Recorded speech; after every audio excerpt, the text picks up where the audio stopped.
which is of some importance for a further reading of the image.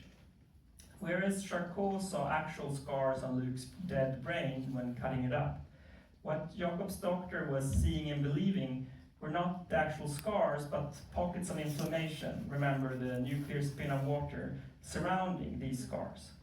With that distinction in mind, we now move to the third and final part, spot price.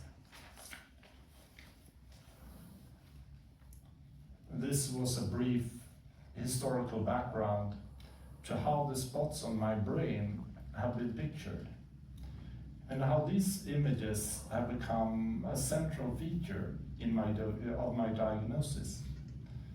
It sets the scene for a dispute that erupted around a fireplace in a cabin by Lake Huron in Ontario, Canada, in the fall of 1992.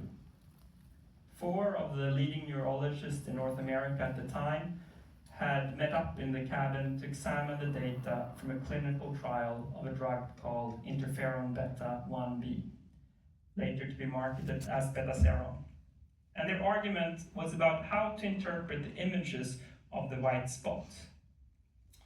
The drug, which had been developed by a biotech subsidiary of Shell Oil, was initially thought to offer a cure for cancer. But the trial results were disappointing. It was then tested on HIV/AIDS, but again to no avail. Then someone at the company said, why don't we try them on MS? There wasn't a great deal of belief in this, but the company sat on the drug and had funding to do a trial, so that's how it happened. The trial, of course, was double-blind, so the investigators saw the data from the patients for the very first time when meeting in that cabin by Lake Huron.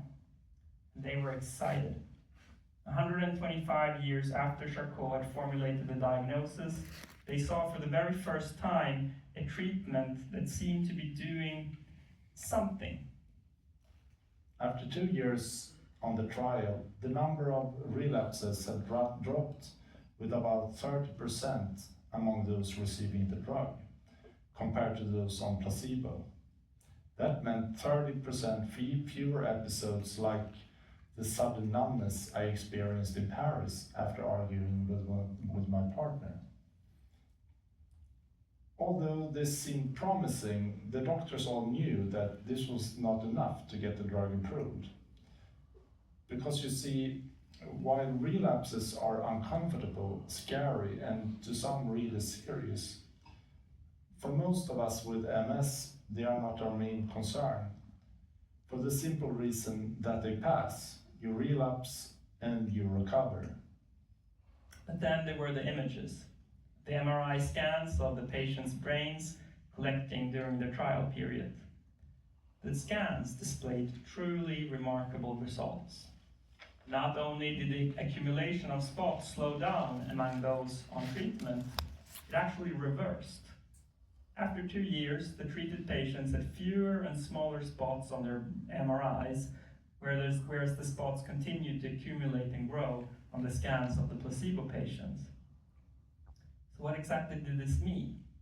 This was the big image dispute in the cabin 30 years ago. Dr.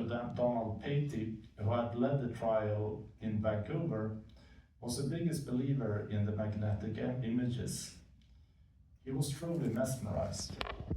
While the trial